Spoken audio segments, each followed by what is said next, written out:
तो अब हम जाते हैं अगले मेथड ऑफ प्रिपरेशन पे एल्कीन के, जो क्या है कोलबेज मेथड। अच्छा, कोलबेज मेथड हम ऑलरेडी पहले देख चुके हैं, तो एल्कीन के केस में कोलबेज मेथड में क्या हो रहा है अपन ये देखते हैं।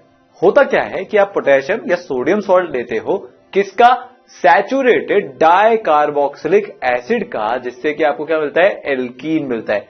रिएक्शन क्या हो रहा है यहां पे, आपके पास क्या है, sodium salt of saturated di carboxylic acid, ये रहा आपके पास।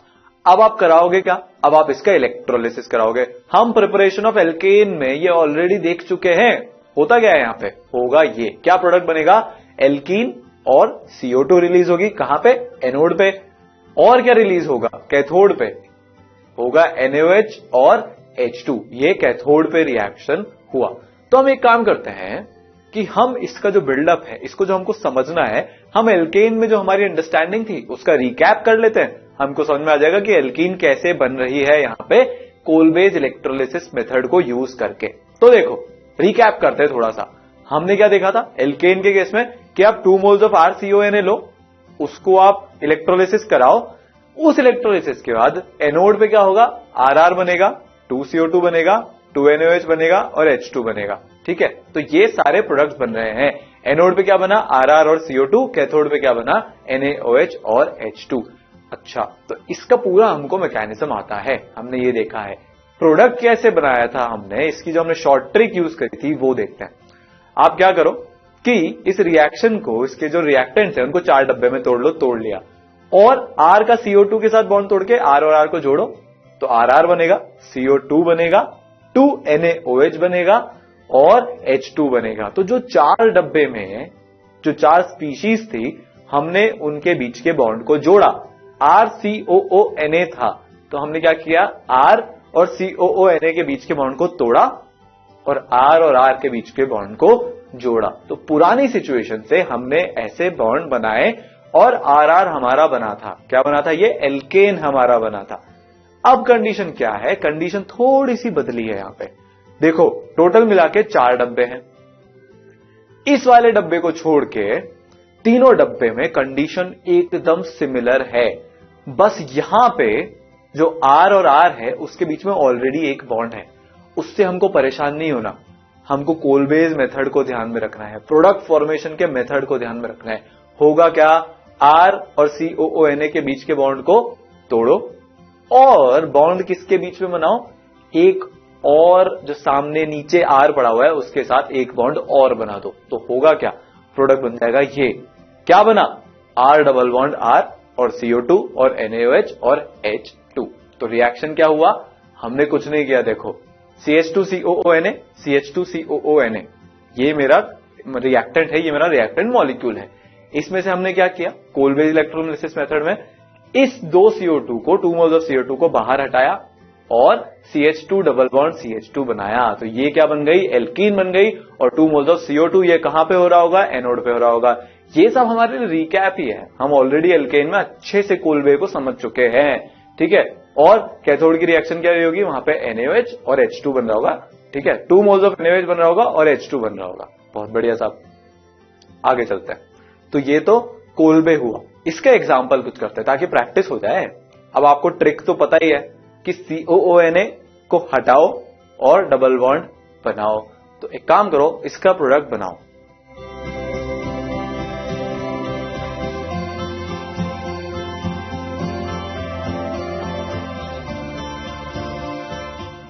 हाँ तो भाई क्या बनेगा, COONA, दोनों COONA को हटाओ, CH और CH2 यहां पे जो है डबल बॉन्ड को जोड़ो, तो क्या बन जाएगा, CH3 CH double bond CH2 propene plus 2CO2, कहां पे, एनोड पे।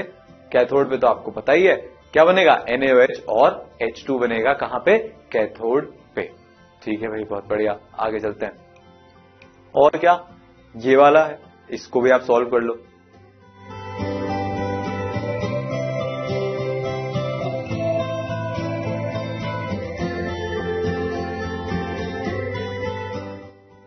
करना क्या है, दोनों COONA को बाहर भगा के CH डबल बॉन्ड CH बनाना है, जैसे कि यहां पे जो हमने किया। यहां पे कितने प्रोडक्ट बन रहे हैं, एक प्रोडक्ट बन रहा है ब्यूटुइन। अरे ब्यूटुइन एक प्रोडक्ट नहीं होता, ये ध्यान रखना है, सिस ब्यूटोइन भी बनेगा, ट्रांस ब्यूटोइन भी बनेगा, तो दो प्रोडक्ट बनेंगे यहां पे, ठीक है। प्लस CO2 तो बनेगा ही सही एनोड पे, और कैथोड पे क्या क्या बन जाएगा, NaOH और H2। ये किस पे बना, कैथोड पे। तो यही आपको करना है। क्या है इसको बनाने का तरीका, COONA हटाओ, डबल बॉन्ड लाओ। इस केस में यहां पे जब हम एल्कीन का एनालिसिस कर रहे हैं, मतलब कार्बन कार्बन के बीच के डबल बॉन्ड, मतलब कार्बन कार्बन के बीच में आपको एक और बॉन्ड बनाना है। कौन से कार्बन, वो दो कार्बन जिनके साथ COONA रिएक्टेंट साइड में अटैच्ड है, ठीक है। तो ये कोलवेज मेथड हुआ। अब अपन जाते हैं अगले मेथड पे।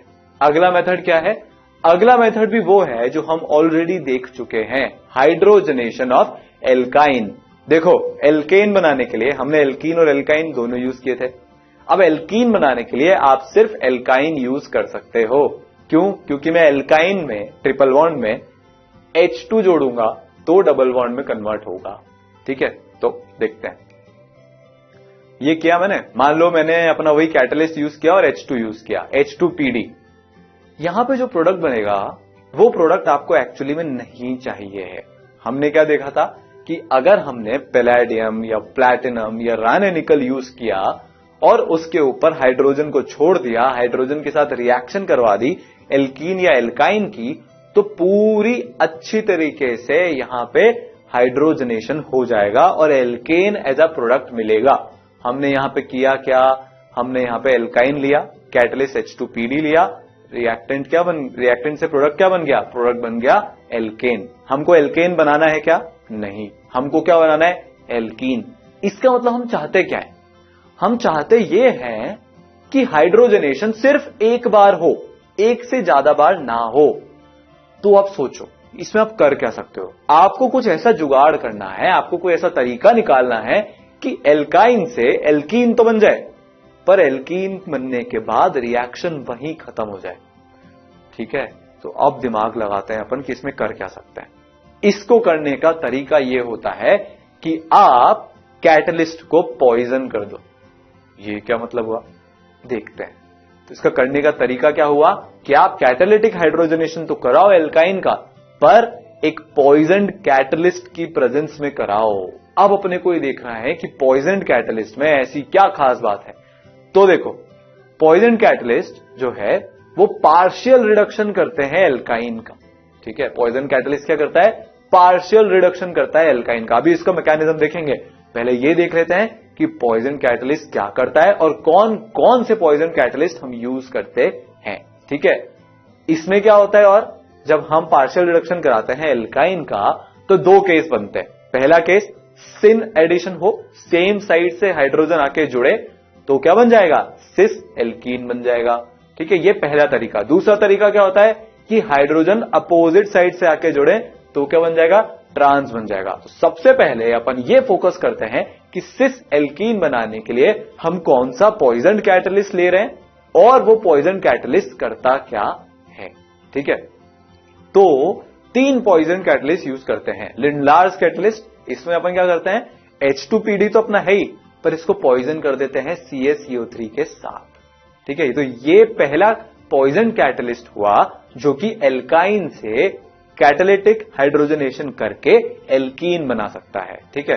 तो मेटेलिक पैलेडियम जो होता है उसको हम क्या करते हैं, कैल्शियम कार्बोनेट पे डिपॉजिट करा देते हैं और इसको हम लेड एसीटेट और क्विनोलिन के साथ कंडीशन कर देते हैं। मतलब हम यहां पे करना क्या चाह रहे हैं, हम ये करना चाह रहे हैं कि एल्काइन पे जब मैं हाइड्रोजनेशन करूं तो वो एल्कीन पे जाके रुक जाए। उसके लिए हमको ये सब करना पड़ा, मेटेलिक पैलेडियम को पहले डिपॉजिट कराना पड़ा कैल्शियम कार्बोनेट पे, फिर उसको कंडीशन करना पड़ा लेड एसीटेट और क्विनोलिन के साथ। पर जो हमको चाहिए वो यहां पे अचीव हो सकता है किससे, पहला लिंडलार्स कैटलिस्ट से, दूसरा निकल बोराइड से Ni2B। निकल बोराइड भी ये काम कर देगा जो कि H2 पैलेडियम प्लस CaCO3 मतलब लिंडलार्स कैटलिस्ट जो काम कर रहा था।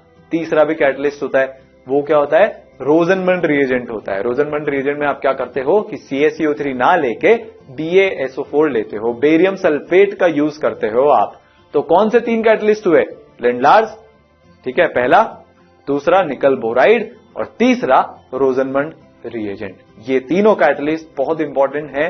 जहां पे भी अगर ये लिखा हुआ आ जाए, क्या लिखा हुआ आ जाए, ये लिखा हुआ आ जाए, क्या, अगर मेरे पास एल्काइन है और अगर मेरे पास ये तीनों रिएजेंट हैं, कौन कौन से? पहला लिंडलार्स, ये, दूसरा रोजनमंड, ये, और तीसरा निकल बोराइड, ये।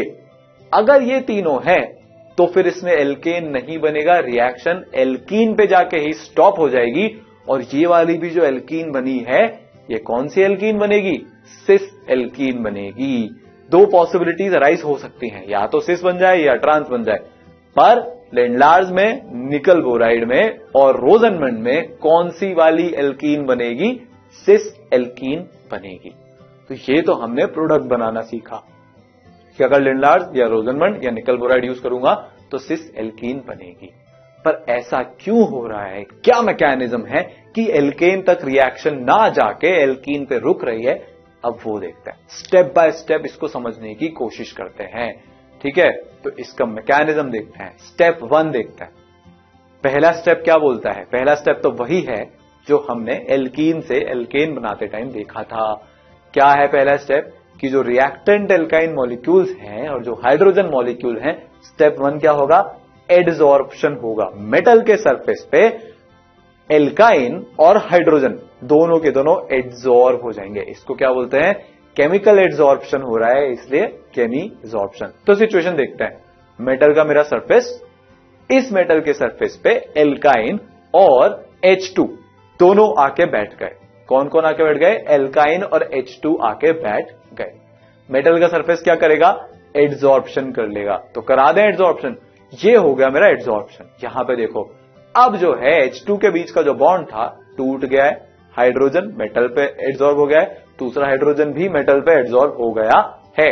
ठीक है, ट्रिपल बॉन्ड भी टूट गया है। एक बॉन्ड मेटल के साथ एडसॉर्प्शन में चला गया। सिमिलरली दूसरे वाले H2 के साथ भी यही हुआ। तो अब सिचुएशन क्या है देखो। ठीक है, हमारे सारे के सारे रिएक्टेंट्स क्या हुए? मेटल पे एडसॉर्ब हो गए। ठीक है, तो ये तो मेरा स्टेप 1 खत्म हुआ। अगला स्टेप क्या होगा? अगला स्टेप ये होएगा कि अगले स्टेप में, स्टेप 2 में होता क्या है कि यहां पे देखो जो रिएक्टेंट्स हैं वो बहुत एक दूसरे के आसपास हैं। तो जो हाइड्रोजन एटम है और जो कार्बन है वो एक दूसरे के साथ बॉन्ड बनाना शुरू कर देंगे। तो जो दो हाइड्रोजन एटम हमारे कार्बन के पास में पड़े हुए हैं वो सेम साइड से जाके सिस प्रोडक्ट क्यों बन रहा था, उसका आपको यहां पे जवाब मिल रहा है। अभी हम इस बात के जवाब तक तो पहुंच गए हैं कि सिस प्रोडक्ट बन क्यों रहा है। क्योंकि मेटल सरफेस पे जो एडसॉर्प्शन हुआ वहां पे जो दोनों हाइड्रोजन जुड़ रहे हैं वो सेम साइड से आके जुड़ रहे हैं। इसलिए कौन सा प्रोडक्ट बन रहा है? सिस प्रोडक्ट बन रहा है। कौन सा एडिशन हो रहा है? सिन एडिशन हो रहा है। तो होगा क्या? होगा ये कि यहां पे जो मैंने सर्कल में बनाया है, जिसको मैंने आपको हाईलाइट किया है, वो क्या होगा? वो दोनों हाइड्रोजन कार्बन के साथ बॉन्ड बना लेंगे सेम साइड से एडिशन करके, तो प्रोडक्ट बन जाएगा सिस प्रोडक्ट। ये रहा आपके सामने सिस प्रोडक्ट। ठीक है, ये सिस है ना।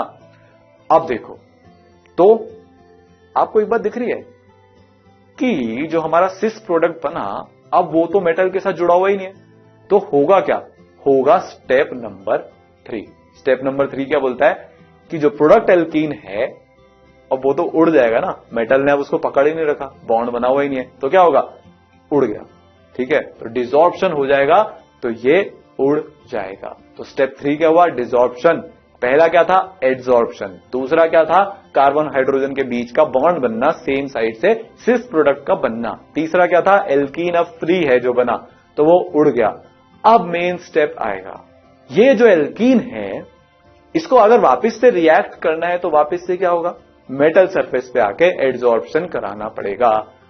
पर यहीं पे जो हमने कैटलिस्ट को पॉइजन किया था, स्टेप 4 बन के हमारे सामने आएगा। और 4th स्टेप में होगा क्या? 4th स्टेप में होगा ये कि जो हमने क्विनोलिन लिया था वो जैसे ही साइड फ्री होगी वो मेटल की साइड पे जाके बैठ जाएगा, एडसॉर्ब खुद को करा लेगा। किस तरीके से? इस तरीके से। अब देखो, क्विनोलिन आके बैठ गया है। क्विनोलिन अगर आके बैठ गया है तो अब अगर एल्कीन को वापस एडसॉर्ब होना है तो एल्कीन आ जाएगी, पर उसको तो कोई साइट मेटल पे उसको जगह ही खाली नहीं मिल रही जहां पे वो एडसॉर्ब हो सके। तो इसीलिए एल्कीन से एल्केन में कन्वर्जन नहीं हो पाएगा। तो क्विनोलिन ने क्या किया कि कैटलिस्ट को पॉइजन कर दिया। कैटलिस्ट कौन है? मेटल है। तो मेटल अपना काम नहीं कर पा रहा एड्सॉर्प्शन का क्विनोलिन के कारण, इसलिए वो कैटलिस्ट पॉइजन कहलाता है। और अब ये वाला जो पैलेडियम हुआ वो डीएक्टिवेट हो गया, अब वो कैटलिस्ट का काम नहीं कर पा रहा। तो यहां पे क्विनोलिन के आने से हुआ क्या? क्विनोलिन के आने से ये हुआ कि अब फर्दर एड्सॉर्प्शन नहीं हो पाएगा, नो मोर एड्सॉर्प्शन पॉसिबल। अभी तक हमने क्या बनाया यहां पे? सिस एल्कीन को बनाया। अब सपोज करो कि मेरे को ट्रांस एल्कीन बनाना है। भाई मेरा तो मन है कि ट्रांस एल्कीन बनाना है, तो मैं ट्रांस एल्कीन कैसे बनाऊंगा? ट्रांस एल्कीन को बनाने का भी हमारे पास मेथड होता है और वो कहलाता है बर्च रिडक्शन। एंटी एडिशन होएगा हाइड्रोजन का, तभी जाके ट्रांस बनेगा। तो अब हम ट्रांस एल्कीन को सिंथेसाइज करने वाले हैं। तो देखो होता क्या है, होता यह है जो जनरल रिएक्शन है कि आप एल्काइन को लेते हो, आप उस पे सोडियम या लिथियम लेते हो, किसके साथ? लिक्विड अमोनिया के साथ। तो ये क्या हो गया यहां पे? ये यहां पे रिएजेंट हो गया जो कि बर्च रिडक्शन को अंजाम देने में हमारी मदद कर रहा है। तो बनेगा क्या? यहां पे ट्रांस प्रोडक्ट बना। कौन सा प्रोडक्ट बना? बहुत इंपॉर्टेंट है, ट्रांस प्रोडक्ट बना।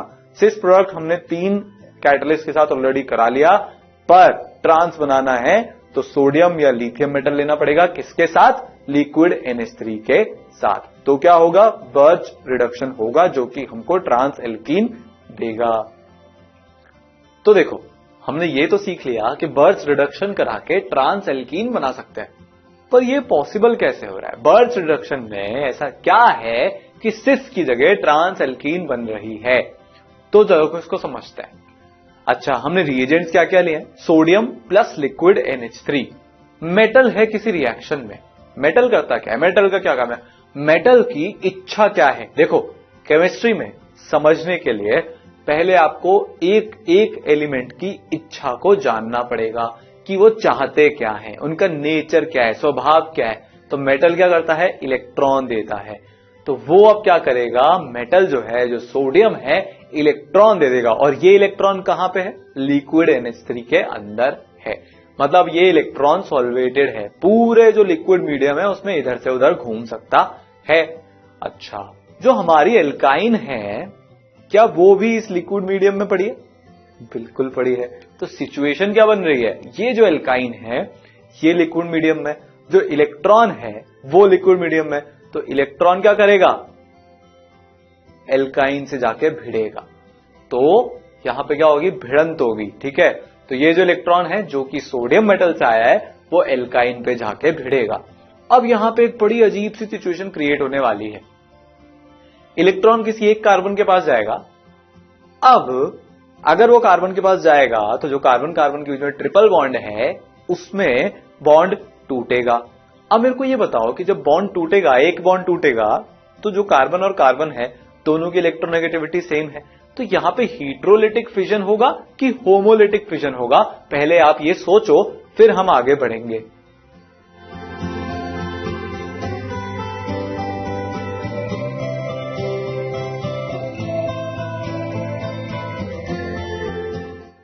तो सोच लिया, दोनों जब सेम इलेक्ट्रोनेगेटिविटी वाले होते हैं तो होमोलिटिक फिजन होता है। तो जब ये इलेक्ट्रॉन जाके अटैक करेगा एक कार्बन पे तो क्या होने वाला है? होमोलिटिक फिजन होने वाला है। मतलब दोनों कार्बन के पास एक एक इलेक्ट्रॉन जाएगा। ठीक है, ये सिचुएशन समझ में आई। तो प्रोडक्ट क्या बनेगा? जब हमने इलेक्ट्रॉन को एल्काइन से भिड़ाया तो प्रोडक्ट बनेगा ये। यहां पे क्या हो रहा है? कार्बन आयन भी बन गया और कार्बन फ्री रेडिकल भी बन गया। कैसे बन गया? देखो, जब होमोलिटिक क्लीवेज हुआ दोनों कार्बन के पास कितने कितने इलेक्ट्रॉन आए? एक एक इलेक्ट्रॉन आया। फिश हुक एरो बनाया हमने, वो क्या इंडिकेट करता है कि एक इलेक्ट्रॉन दाएं एक इलेक्ट्रॉन बाएं। ठीक है, तो एक तरफ एक इलेक्ट्रॉन, दूसरी तरफ दूसरा इलेक्ट्रॉन, तो अभी एक एक इलेक्ट्रॉन है। अब मीडियम में एक इलेक्ट्रॉन पड़ा था, वो किसी भी एक कार्बन के पास चला गया, तो उस कार्बन के पास कितने इलेक्ट्रॉन हो गए? 2 इलेक्ट्रॉन। इसका मतलब क्या हो गया? Minus charge. इसका मतलब कार्बन आयन। तो कार्बन आयन भी बन गया, कार्बन फ्री रेडिकल भी बन गया। अच्छा, इलेक्ट्रॉन कौन से मीडियम में सॉल्वेटेड था? इलेक्ट्रॉन मीडियम में जो NH3 था, लिक्विड NH3, उसमें पड़ा हुआ था। तो देखो अब सिचुएशन को समझने की कोशिश करते हैं। बर्च रिडक्शन की खास बात क्या है? बर्च रिडक्शन की खास बात यह है कि ये ट्रांस एल्कीन बनाता है, और जो प्रोडक्ट बना अभी जब इलेक्ट्रॉन एल्काइन से टकराया वहां पे आपको क्या दिख रहा है कि वो भी ट्रांस बना। ऐसा कैसे हो गया, ऐसा क्यों हो रहा है, समझने की कोशिश करते हैं। इमेजिन करो कि ये प्रोडक्ट सिस होता, अगर ये प्रोडक्ट सिस होता तो आर और आर ग्रुप सेम साइड हो जाते और इलेक्ट्रॉन्स भी एक ही तरफ इकट्ठा हो जाते हैं। फ्री रेडिकल का एक इलेक्ट्रॉन माइनस चार्ज के 2 इलेक्ट्रॉन, तो 3 इलेक्ट्रॉन आजू बाजू में पड़े हुए हैं। रिपल्शन लगेगा ना, बहुत गंदा रिपल्शन लगेगा, तो अनस्टेबिलिटी आएगी। इसीलिए जब भी इलेक्ट्रॉन जाके एल्काइन से टकराएगा, कार्बन आयन बनेगा, फ्री रेडिकल बनेगा, तो इलेक्ट्रॉन एक दूसरे से मैक्सिमम दूरी पे रहना पसंद करेंगे। दोनों आर ग्रुप एक दूसरे से मैक्सिमम दूरी पे रहना पसंद करेंगे। ऐसा कब होगा, जब जो हमारा प्रोडक्ट बन रहा है वो ट्रांस बने। इसीलिए यहां पे जब इलेक्ट्रॉन एल्काइन पे जाके भिड़ा और कार्बन आयन और फ्री रेडिकल बने, तो इलेक्ट्रॉन इलेक्ट्रॉन रिपल्शन के कारण दोनों आर ग्रुप एक दूसरे से ट्रांस पोजीशन पे अलाइन होते हैं। ठीक है, क्या होते हैं, दोनों आर ग्रुप ट्रांस पोजीशन पे अलाइन होते हैं। बात समझ में आई? तो यहां पे आपको समझ में आया कि ट्रांस बन क्यों रहा है, क्योंकि यहां पर रिपल्शन का फैक्टर लग रहा है। अब क्या होगा, अब आगे बहुत सिंपल है। कार्बन आयन है, मीडियम कौन सा है, लिक्विड NH3। लिक्विड NH3 मतलब ये, मतलब एक एसिडिक H अवेलेबल है, तो कार्बन आयन क्या करेगा, जाके उस H को खा जाएगा। तो क्या होगा, ये मतलब H को एब्स्ट्रैक्ट कर लिया कार्बन आयन ने, तो प्रोडक्ट क्या बनेगा, उस कार्बन आयन ने H+ खाया तो C और H के बीच में बॉन्ड बन जाएगा और NH2- बन जाएगा। ठीक है, तो NH2- को अभी अपन थोड़ी देर के लिए साइड में रखते हैं, पहले एल्कीन बनाते हैं, फिर NH2- का क्या हुआ ये बताता हूं। ठीक है, अब सिचुएशन क्या है, अब हम पहुंच चुके हैं, हमारे पास एक फ्री रेडिकल बाकी है। अब ये जब एक फ्री रेडिकल है, उसने जस्ट अपने साइड में ये देखा कि यार जैसे ही मैं कार्बन आयन बनूंगा, उसने अपने साइड में क्या देखा कि मेरे साइड में जो कार्बन आयन था उसने एक NH3 का हाइड्रोजन खा लिया और वो स्टेबल हो गया। अब फ्री रेडिकल को भी स्टेबल होना है, वो कौन सी मीडियम में पड़ा है, लिक्विड NH3 में। क्या उसमें और सॉल्वेटेड इलेक्ट्रॉन्स होंगे जो दूसरे सोडियम मेटल से आए हुए होंगे? बिल्कुल होंगे। तो ये वाला जो फ्री रेडिकल है, ये अपने आसपास घूमते हुए एक इलेक्ट्रॉन से बोलेगा कि प्लीज प्लीज आ जाना, अपन माइनस चार्ज बन जाएंगे। फिर मैं क्या करूंगा, NH3 से एक H+ ले आऊंगा, मस्त स्टेबल हो जाएंगे, एल्कीन बन जाएगी। तो अब क्या स्टेप होने वाला है, ये इलेक्ट्रॉन फ्री रेडिकल के पास जाएगा, माइनस चार्ज बनाएगा। अब इस माइनस चार्ज को ऑलरेडी पता है अपने बाजू वाले कार्बन से कि जब मैं माइनस बनूंगा तो मेरे पास ऑप्शन क्या है, लिक्विड NH3 पड़ा होगा, तो NH3 का मैं हाइड्रोजन एब्स्ट्रैक्ट कर लूंगा, H+ ले लूंगा और एल्कीन बन जाऊंगा। अब देखो, मैंने आपसे बोला था कि जो NH2- बनेगा उसकी बात अपन थोड़ी देर में कर रहे हैं। जो इलेक्ट्रॉन था जो कि हमने फ्री रेडिकल को दिया, या शुरू में जिस इलेक्ट्रॉन ने अटैक किया, वो आया कहां से था, सोडियम से आया था। सोडियम क्या बन के बैठा हुआ है, Na+, NH2- Na+, negative charge positive charge. ये तो बड़ी ही फेवरेबल सिचुएशन है, तो यहां पे क्या बन जाएगा, NaNH2 बन जाएगा। तो NH2- भी खुश और एल्कीन बनने के बाद सब सिस्टम भी खुश। एक्सट्रैक्ट हुआ H+ NH2- बना, उसका ध्यान रखने के लिए Na+ है और हमारी ट्रांस एल्कीन रेडी है। और क्या रेडी है, NaNH2 भी रेडी है। ठीक है, और ये जो ट्रांस एल्कीन बनी है ये ऑलमोस्ट 100% ट्रांस फॉर्म में ही बनती है। इतना इफेक्टिव तरीका है ये ट्रांस एल्कीन बनाने का। तो बर्च रिडक्शन से क्या होता है, ट्रांस एल्कीन बनती है। समझ में आया मैकेनिज्म? चलो तो समराइज कर लेते हैं। देखो, मेरे पास कोई भी एल्काइन है, इसको मेरे को एल्कीन में कन्वर्ट करने के 4 तरीके हैं। ठीक है, पहला तरीका मैं लिंडलार्स यूज कर सकता हूं, कर लिया मैंने। दूसरा तरीका मैं रोजनबर्ग यूज कर सकता हूं, वो भी कर सकते हैं। निकल बोराइड यूज कर सकता हूं और बर्च रिडक्शन यूज कर सकता हूं। तो इन चारों के जो प्रोडक्ट हैं वो आपको पता है, तो एक काम करो, चारों के प्रोडक्ट को बनाओ।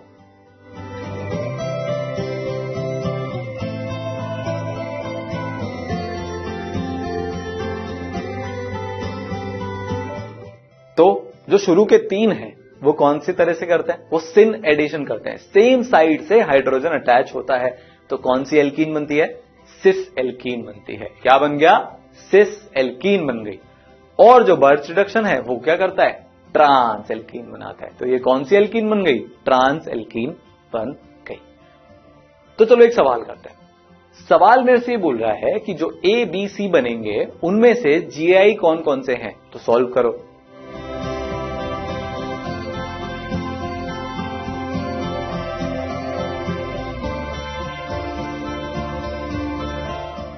तो देखो जो ए बनेगा वो सिस एल्कीन बनेगा। क्यों? क्योंकि रोजनबर्ग रिएजेंट है। जो पैलेडियम बनेगा वो तो एल्केन बन रहा है, ठीक है, पैलेडियम H2। यहां पे कोई पॉइजन कैटलिस्ट नहीं है। अगर पॉइजन कैटलिस्ट नहीं है तो एल्काइन को एल्केन बनने से रोकने वाला कोई नहीं है। तो बी क्या बन जाएगा? एल्केन। सी वाला जो है बर्च रिडक्शन हो रहा है, लिक्विड NH3। तो ये कौन सा रिडक्शन है? Birch reduction. अगर बर्च रिडक्शन हो रहा है तो क्या होगा? ट्रांस बनेगा। तो ए और सी एक दूसरे के क्या हो गए? ज्योमेट्रिकल आइसोमर हो गए, क्योंकि सिस और ट्रांस बन रहा है। ठीक है, तो ये सिंपल है। आंसर क्या हो गया? 2। अपन चलते हैं अगले मेथड पे। अगला मेथड क्या है? D halogenation. ये आपको बड़ा देखा देखा लगने वाला है। क्यों? क्योंकि जैसे मैं आपको ये यहां पे रिएक्टेंट दूंगा, जैसे दिया मैंने, आपको समझ में आ गया। अल्फा पोजीशन पे हेलोजन, बीटा पोजीशन पे हेलोजन। अच्छा, मेरे को बनाना क्या है? एल्कीन। तो एल्कीन बनाने के लिए मैं यहां पे कौन सा रिएजेंट यूज करने वाला हूं? सोचो जरा। जो रिएजेंट यूज होने वाला है वो है जिंक डस्ट। मतलब इसका एक मतलब जिंक डस्ट का मतलब हो गया कि पाउडर्ड फॉर्म में है जिंक। ठीक है, अब यहां पे देखो, सबसे पहले हम प्रोडक्ट बनाना सीखते हैं। तो अल्फा पे हेलोजन, बीटा पे हेलोजन, तो तोड़ो जोड़ो, वो वाली फील आ रही है ना यहां पे। हाँ, ये एल्कीन में इतनी बार फील आती है, और कहां देखा है हमने? एसिडिक डिहाइड्रेशन ऑफ एल्कोहल, है ना, वहां भी हमने देखा है, और भी जगह पे देखा है।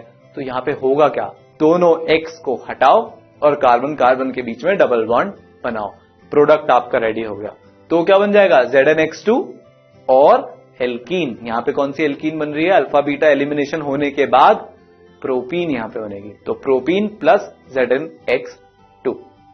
ठीक है, सो आपके सामने ये सिचुएशन है क्या कि CH3 CHBr CH2Br को Zn डस्ट के साथ आपने रिएक्शन करवाया, तो प्रोडक्ट क्या बनेगा? ये जरा बताओ।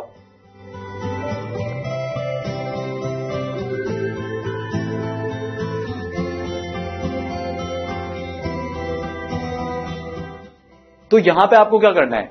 वो जो दो कार्बन जिनके साथ ब्रोमीन जुड़ा हुआ है, उन दोनों के ब्रोमीन वाले बॉन्ड को तोड़ के दोनों कार्बन के बीच में एक डबल बॉन्ड एस्टैब्लिश करना है। तो बनेगा क्या? प्रोपीन बनेगा। ये तो तरीका हुआ प्रोडक्ट बनाने का। अब एक काम करते हैं, इसका मैकेनिज्म देखते हैं। ठीक है, अब मैकेनिज्म की शुरुआत करते हैं। यहां पे मैंने 2 इलेक्ट्रॉन्स लिख रखे हैं। अब तक तो आपको समझ में आ जाना चाहिए कि जब भी मैंने मेटल लिया है तो वो क्या करेगा? इलेक्ट्रॉन देने का काम करेगा। तो जो मेरी ये सिचुएशन है, यहां पे क्या हो रहा है? मेरे पास डाई हलो कंपाउंड है, ठीक है, और मेरे पास 2 इलेक्ट्रॉन है। अच्छा, इलेक्ट्रॉन को कहां जाना पसंद है? जरा ये सोचो। वापस से हम वही करेंगे, कंपाउंड की और इलेक्ट्रॉन की साइकोलॉजी को समझने की कोशिश करेंगे कि वो क्या चाह रहे हैं। इलेक्ट्रॉन को कौन पसंद है? Positive charge. क्या जो हमारा रिएक्टेंट है उसमें कहीं पे पॉजिटिव चार्ज है? बिल्कुल है। कार्बन हेलोजन के साथ जुड़ा हुआ है, ज्यादा इलेक्ट्रोनेगेटिव हेलोजन होता है, तो वो क्या करेगा? इंडक्टिव इफेक्ट लगाएगा। इंडक्टिव इफेक्ट लगा के क्या करेगा? डेल्टा माइनस बना लेगा। तो कार्बन पे क्या आ जाएगा? Partial positive charge. तो ये जो 2 इलेक्ट्रॉन हैं ये कार्बन पे जाके अटैक कर देंगे। अब सिचुएशन समझो, ब्रोमीन है, उसको इलेक्ट्रॉन लेके जाना है। उसको जैसे ही दिखेगा कि कार्बन की तरफ 2 इलेक्ट्रॉन आ रहे हैं उड़ते उड़ते, तो वो ब्रोमीन कार्बन से पता है क्या बातें करेगा कि यार कार्बन, तेरे पास 2 इलेक्ट्रॉन आ रहे हैं ना, तो देख मेरे को भी माइनस बनना है, तेरे पास तो इलेक्ट्रॉन आ ही रहे। तो जो हमारे बॉन्ड के इलेक्ट्रॉन हैं उनको एक काम कर कि तू मेरे को दे दे। तो कार्बन बोलेगा खुशी खुशी ले जाओ भैया, हमारे पास तो इलेक्ट्रॉन आ ही रहे। तो होगा क्या कि ब्रोमीन को बाहर निकाल दिया जाएगा ब्रोमीन माइनस की फॉर्म में, और बन जाएगा एक कार्ब एनायन। तो ये तो हमारा स्टेप 1 हुआ।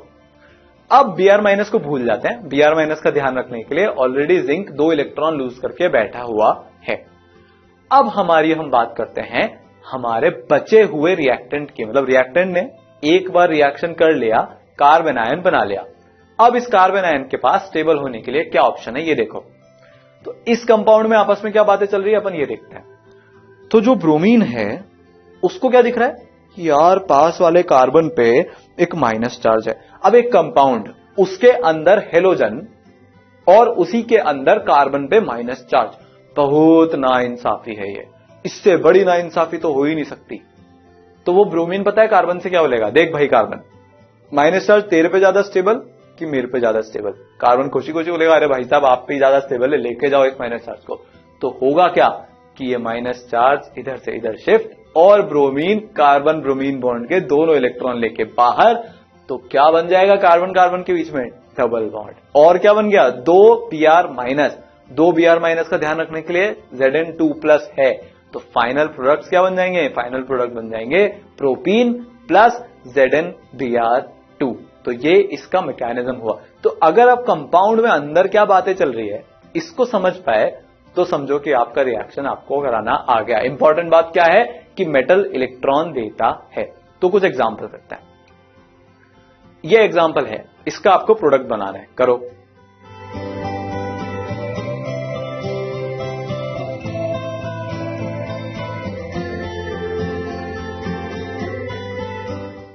तो प्रोडक्ट बनाने का तरीका क्या है, वो जो दो कार्बन जिनके Br जुड़ा हुआ है, वहां से Br को हटाओ और उन दोनों कार्बन के बीच में एक बॉन्ड बना दो। सिंपल।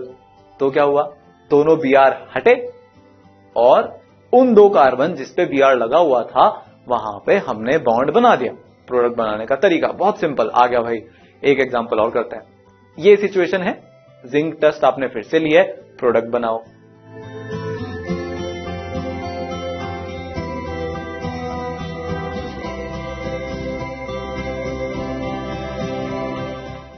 क्या करना था हमको, कार्बन जिसपे ब्रोमीन जुड़ा है वहां से क्या करना है, ब्रोमीन हटाना है और उन दोनों कार्बन को जोड़ना है। ठीक है, सही है? अरे गलत है एकदम। अगर इतना ही आसान होता तो मैं आपको मैकेनिज्म बताता ही नहीं। मैकेनिज्म में क्या हुआ था, कार्ब एनायन बना था। ठीक है, तो अब देखते हैं कि एक्चुअल में हो क्या रहा होगा। ये तरीका गलत है और जो एक्चुअल प्रोडक्ट बनेगा आप में से कुछ लोगों को समझ में भी आ गया होगा कि यहां पे कुछ फिशी फिशी चल रहा है, कुछ गड़बड़ चल रही है। क्यों, क्योंकि जब भी साइक्लोहेक्सेन की रिंग में डबल बॉन्ड टाइप का दिख जाए तो एक बार तो बेंजीन रिंग की पॉसिबिलिटी को सोच ही लेना। यहां पे जो एक्चुअल प्रोडक्ट है वो है बेंजीन रिंग। अब ये बेंजीन रिंग कैसे बनी, मैकेनिज्म को ध्यान में हम रखेंगे।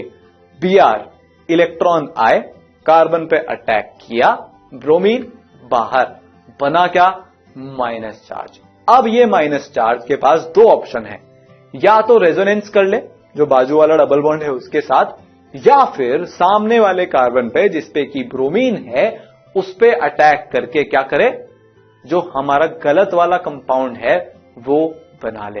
तो वो ऐसा नहीं करेगा। क्यों, क्योंकि उसको अब पॉसिबिलिटी पता है कि मैं एरोमेटिक हो सकता हूं। तो वो क्या करेगा, वो रेजोनेंस करेगा, कॉन्जुगेशन का फायदा उठाएगा। तो वो इलेक्ट्रॉन्स को शिफ्ट करेगा, डबल बॉन्ड के इलेक्ट्रॉन्स अगले वाले कार्बन पे शिफ्ट। और अब क्या हुआ कि ब्रोमीन जिस कार्बन पे लगा हुआ है उसके पास वाले कार्बन पे माइनस चार्ज आ गया, ब्रोमीन के पास वाले कार्बन पे माइनस चार्ज। वापस से बहुत नाइंसाफी है। कार्बन का माइनस चार्ज कहां जाएगा, ब्रोमीन पे जाएगा। तो बनेगा क्या, डबल बॉन्ड। तो प्रोडक्ट क्या बनेगा, ये प्रोडक्ट बनेगा। ब्रोमीन बाहर निकला और प्रोडक्ट क्या बन गया, बेंजीन रिंग। बहुत बढ़िया कंडीशन हो गई, स्टेबिलिटी आ गई। ठीक है, तो अगला जो मेथड है प्रिपरेशन ऑफ एल्कीन का, वो बहुत स्पेशल क्लास ऑफ रिएजेंट को यूज करता है और जो रिएक्शन है वो कहलाता है विटिग रिएक्शन। विटिग के ऑनर में नाम रखा गया रिएक्शन का, विटिग रिएक्शन। अच्छा, विटिग रिएक्शन में क्या स्पेशल है, स्पेशल ये है कि यहां पे एक special class of compound use हो रहे हैं जिनको हम क्या बोलते हैं, जिनको हम बोलते हैं फॉस्फोरस इलाइड्स या फिर विटिग रिएजेंट्स। ठीक है, तो यहां पे हो क्या रहा है ये देखते हैं। देखो हमारे पास एक कीटोन है, एल्डिहाइड या कीटोन को ही तो वो कन्वर्ट कर रहे थे। तो हमारे पास क्या है, एक कीटोन है। ठीक है, और हमारे पास क्या है, फॉस्फोरस इलाइड है। ये कंपाउंड फॉस्फोरस इलाइड कहलाता है। PPH3, पीएच क्या है, वही हमारा पुराना दोस्त फिनाइल, डबल बॉन्ड R2C। तो कार्बन और फॉस्फोरस के बीच में डबल बॉन्ड है यहां पे। ठीक है, कार्बन और फॉस्फोरस के बीच में डबल बॉन्ड है। और बहुत बढ़िया, कार्बन ऑक्सीजन के बीच में बहुत डबल बॉन्ड है। ये भी हमारा खेल पुराना ही है, तोड़ो जोड़ो। तोड़ोगे किस किस को? कार्बन और ऑक्सीजन के डबल बॉन्ड को और कार्बन और फास्फोरस के डबल बॉन्ड को।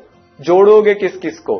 कार्बन और कार्बन बॉन्ड को डबल बॉन्ड के धागे से, फास्फोरस और ऑक्सीजन को डबल बॉन्ड के धागे से। तो होगा क्या? ये होगा। तोड़ो किसको? तोड़ो फास्फोरस और ऑक्सीजन दोनों को तोड़ लो कार्बन से। जोड़ो किसको? कार्बन और कार्बन को डबल बॉन्ड से जोड़ो। तो जो इनको हमने तोड़ा था उनकी भी वैलेंसी सेटिस्फाई करने के लिए जोड़ना तो पड़ेगा। तो बनेगा क्या? Double bond OPPH3। तो ये तो प्रोडक्ट बनाने का रास्ता हुआ। अब आपके दिमाग में आ रहा होगा कि ये हो क्यों रहा है? ये सिर्फ एक चीज के कारण हो रहा है, और वो एक चीज क्या है? वो एक चीज ये है कि जो PPH3 है उसका जो ऑक्सीजन से प्यार है वो कार्बन के ऑक्सीजन के प्यार के ज्यादा है। मतलब जो PPH3 की ऑक्सीजन अफिनिटी है वो कार्बन की ऑक्सीजन अफिनिटी से ज्यादा है। बस तो फास्फोरस मतलब PPH3 क्या करेगा? ऑक्सीजन को छीन के ले आएगा। क्यों? क्योंकि वो ऑक्सीजन को अपने पास ज्यादा ढंग से रख सकता है। तो हो क्या रहा होगा? मैकेनिज्म देखेंगे अब हम। ठीक है, तो जो ट्राइफिनाइल ग्रुप है विटेग रिएजेंट का, उसकी स्ट्रॉन्ग टेंडेंसी है, स्ट्रॉन्ग अफिनिटी है ऑक्सीजन एटम के लिए, तो वो ऑक्सीजन एटम को पुल कर लेता है एल्डिहाइड या कीटोन से। और रास्ता क्या है? ट्रांजिशन साइक्लिक स्टेट बना के। साइक्लिक स्टेट मतलब जो ट्रांजिशन स्टेट है उसमें क्या है? एक साइक्लिक पार्ट होगा, तो इससे क्या बनेगा? एल्कीन बनेगा। तो देख लें, बिल्कुल देखते हैं। भैया हमारे पास क्या है? यहाँ पे कीटोन है, ठीक है, या एल्डिहाइड है। RH भी हो सकता है, मतलब R कुछ भी, कोई सा भी ग्रुप हो सकता है। अब देखो, कार्बन पे क्या होगा? Delta positive. ऑक्सीजन पे क्या होगा? Delta negative. अब हुआ क्या कि खरबूजे को देख के खरबूजे ने रंग बदला। खरबूजे कहां से आ गए? बताता हूं। कार्बन पे डेल्टा पॉजिटिव है, ऑक्सीजन पे डेल्टा नेगेटिव है, ठीक है, ये हमने एक्सेप्ट किया, बिल्कुल किया।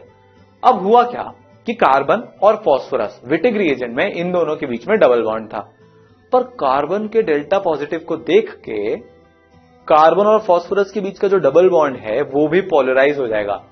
और होगा क्या? ये बनेगा। कार्बन पे माइनस और फास्फोरस पे प्लस क्यों आया? क्योंकि यहां पे कार्बन फास्फोरस से ज्यादा इलेक्ट्रोनेगेटिव है, तो जो ज्यादा इलेक्ट्रोनेगेटिव वो इलेक्ट्रॉन अपनी तरफ खींचेगा। कार्बन को मौका मिल गया इलेक्ट्रॉन अपनी तरफ खींचने का फाइनली, ठीक है, तो फास्फोरस से ज्यादा इलेक्ट्रोनेगेटिव है। अब सिचुएशन बहुत बढ़िया है, कार्बन पे डेल्टा पॉजिटिव और नीचे कार्बन पे माइनस चार्ज। तो यहां पे बहुत ही मस्त सा प्यारा सा खेल चल रहा है। तो जो कार्बन का माइनस चार्ज है वो जाके अटैक कर देगा ऊपर वाले कार्बन पे, क्योंकि उस पे डेल्टा पॉजिटिव है, तो ये अटैक हुआ। अब कार्बन की तरफ इलेक्ट्रॉन आ रहे हैं। खुद कार्बन किससे अटैच्ड है? डबल बॉन्ड ऑक्सीजन से। कार्बन पे इलेक्ट्रॉन आ रहे हैं और ऑक्सीजन चुपचाप बैठा रहे, ऐसा हो सकता है? हमको कंपाउंड के अंदर जो चलता है सब पता है अब तो ऑक्सीजन क्या करेगा कि जो डबल बॉन्ड वाले इलेक्ट्रॉन है, जो कार्बन और ऑक्सीजन के बीच में पाई बॉन्ड है, वो वाले इलेक्ट्रॉन अपनी तरफ खींच लेगा। तो सेकंड स्टेप क्या होगा कि उस बॉन्ड के इलेक्ट्रॉन ऑक्सीजन की तरफ चले गए। तो ऑक्सीजन पे कौन सा चार्ज आया? Minus charge. ऑक्सीजन पे माइनस चार्ज। जरा नीचे तो क्या सिस्टम चल रहा है देखें, नीचे फास्फोरस पे प्लस चार्ज है, ऊपर ऑक्सीजन पे माइनस चार्ज, नीचे फास्फोरस पे plus charge. Minus charge plus charge पे अटैक कर देगा, अटैक हो गया। तो क्या बन गया यहाँ पे? 4 मेंबर्ड साइक्लिक रिंग वाली ट्रांजिशन स्टेट यहां पे बन गई। तो क्या ट्रांजिशन स्टेट बनी है? ये बनी है, ठीक है। अब देखो, PPH3 भी ऑक्सीजन से जुड़ा है, कार्बन भी ऑक्सीजन से जुड़ा है। PPH3 की एफिनिटी ज्यादा कि कार्बन की एफिनिटी ज्यादा? PPH3 की ज्यादा कि कार्बन की ज्यादा? सोचो। अभी मैंने आपको बताया था कि PPH3 की एफिनिटी ऑक्सीजन के लिए कार्बन से ज्यादा है। तो होगा क्या कि ऑक्सीजन को कौन ले जाएगा इस ट्रांजिशन स्टेट में से? ऑक्सीजन को लेके जाएगा PPH3, और कार्बन के साथ कौन जुड़ जाएगा? दूसरा कार्बन डबल बॉन्ड से जुड़ जाएगा। तो बनेगा क्या यहां पे? जो हम ऑलरेडी प्रोडक्ट्स देख चुके हैं, एल्कीन बनेगा और PH3P डबल बॉन्ड O बनेगा। तो एक एग्जांपल कर लें इसका ताकि हमारा पक्का हो जाएगा। एग्जांपल है ये एसीटोन, ठीक है, उसके साथ आपने क्या जोड़ा? ये वाला विटेग रिएजेंट जोड़ा।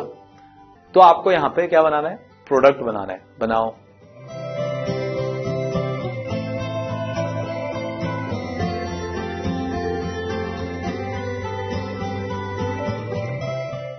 प्रोडक्ट बनाने का तरीका क्या है? प्रोडक्ट बनाने का तरीका ये है कि सबसे पहले तो आप एक डब्बा बनाओ, उस डब्बे में उनको रखो जिनको तोड़ना है। तोड़ना किस किस को है?